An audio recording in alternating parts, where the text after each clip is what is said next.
আর মাত্র কয়েকদিন পরে কিন্তু শুরু হচ্ছে ফুটবল প্রেমীদের সবচেয়ে বড় উৎসব ফুটবল বিশ্বকাপ 2026। সেই উৎসব এখন শহর থেকে শুরু করে গ্রামের উলিগুলিতে ছড়িয়ে পড়েছে। গ্রামের সেই দোকানগুলোতে জমছে জার্সি কেনার জমজমাট বেচা কেনা। প্রিয় দলকে সমর্থন জানিয়ে সেই জার্সি থেকে শুরু করে প্রিয় দলের পতাকা টাঙিয়েছে গাছের আগায়।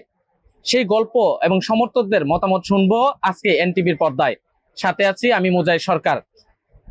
আমি ধন্যবাদ জানাই এনটিভি কে, যে এনটিভি আমাদের মতো এরকম গ্রামগঞ্জে উপজেলা লেভেলে চলে আসছে আমাদের বিশ্বকাপের খবর নিতে।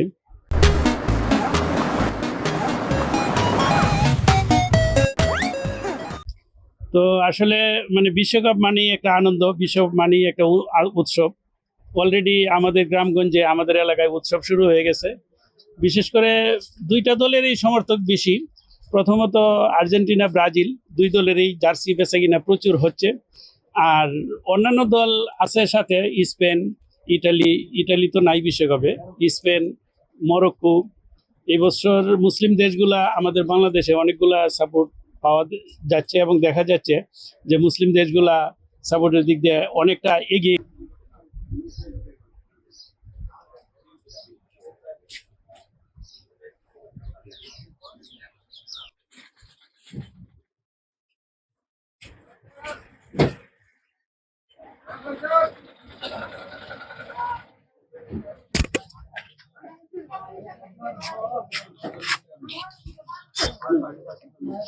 পর্যন্ত সবচেয়ে সফল দল হচ্ছে ব্রাজিল।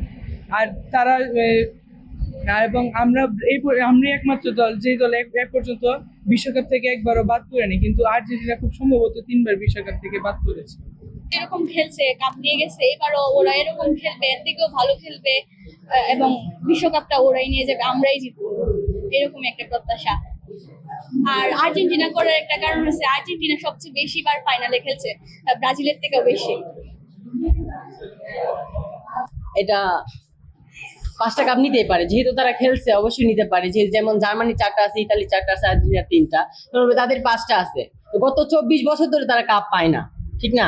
তো তেমন দেখেন, এখন যদি জার্মানি বা ইতালি জিতে, ইতালি তো নাই, জার্মানি যদি জিতে দেখবেন যে এবারও 5টা হয়ে গেছে। এখন কাপের বিষয় আসে না, এটা বর্তমান ফর্মের বিষয় আসে, যে বর্তমানে কোন দল কিভাবে খেলতেছে। এটা আমরা অতীত নিয়ে পরিচালিত হবে না, আমাদের বর্তমান নিয়ে ভাবতে হবে, বর্তমানে কেমন চলছে। দেখেন defending Argentina, defending champion Argentina ভালো করেছে, ভালো ফর্মে। ইউরোপিয়ান কিছু দল আছে, আমি ব্রাজিলের একবার যে ফালাই দিব তেমনটা না, কিন্তু তারা আর যাই হোক কোয়ার্টার পর্যন্ত তাদের দৌড়, আর কিচ্ছু না। এটা আমরা 24 বছর আগে কাহিনী নিয়ে যদি এখন আমরা পড়ে থাকি তাহলে হবে না। এই 2026 বিশ্বকাপ কারা নিবে? কারা নিবে? আমি ব্রাজিল সাপোর্ট করি, আশা করছি এবার ব্রাজিল বিশ্বকাপ নেবে। আমাদের 5টা বিশ্বকাপ আছে অলরেডি, আমরা এবার আশা করছি বিশ্বকাপ নিবে। তারা বিশ্বকাপ নিলে 6টা হইবে। তারপরে আমার নেইমারের খেলা সবচেয়ে ভালো লাগে ব্রাজিলের মধ্যে। আশা করছি সেই ইনজুরি কাটিয়ে এবার টিমে আসছে, বিশ্বকাপ নেওয়ার একটা আশা আছে। ব্রাজিলকে আমরা 7 আপ বলি, তারা 7টা গোল খাইছে, এই কারণে 7 আপ বলি। কিন্তু আমাদেরকে তো এই পর্যন্ত 7টা কেউ দিতে পারে না, তাই আমাদেরকে তারা 7 আপ বলতে পারে না। তাদেরকে 7 আপ বললে আমরা অনেক আনন্দ তো পাই, তারা অনেক রাগ করে, এই জন্য আমরা 7 আপ বলি। বিশ্বকাপ নিয়ে প্রত্যেক বছর 4 বছর পরে পরে উন্মাদনা সেটা হবেই। বিশ্বকাপ একটা জনপ্রিয় খেলা। তবে আমরা আর্জেন্টিনার ভক্তরা আমরা জানি যে ব্রাজিল যে হ্যাকজামিশন করতেছে, এটা কখনোই ব্রাজিলের জন্য সম্ভব না। মানে আমরা আসলে ইয়ং জেনারেশন জানি যে কোনোভাবেই ব্রাজিল আর হ্যাকজামিশন পূরণ করতে পারবে না। সেটা আমরা গত বিশ্বকাপেও দেখছি তাদের অবস্থা। আমরা আর্জেন্টিনা বিশ্বকাপ ফেভারিট, আমরা এবারও ফেভারিটে আছি। তবে আমরা চাই আর্জেন্টিনা ব্রাজিল যে দুঃস্বপ্নগুলো দেখতেছে এটা পূরণ হোক, 6বারের যে হ্যাকজামিশন 6বার হয়ে যাক। তো আর্জেন্টিনার ভক্তদের তো অবশ্যই চাওয়া থাকবে যে মেসি আবারও বিশ্বকাপ নেক। আর প্রত্যেক দলের জন্য শুভকামনা। আর ব্রাজিলের জন্য তো অবশ্যই 7 আপ। বিষয় নিয়ে কিছু বলার মতো ভাই আমাদের মনেই করি না যে বলার দরকার আছে। এবারে ওইবার কি মেসি যতবার আছে ততবারই কাপ আসবে ভাই, মেসি মানেই কাপ।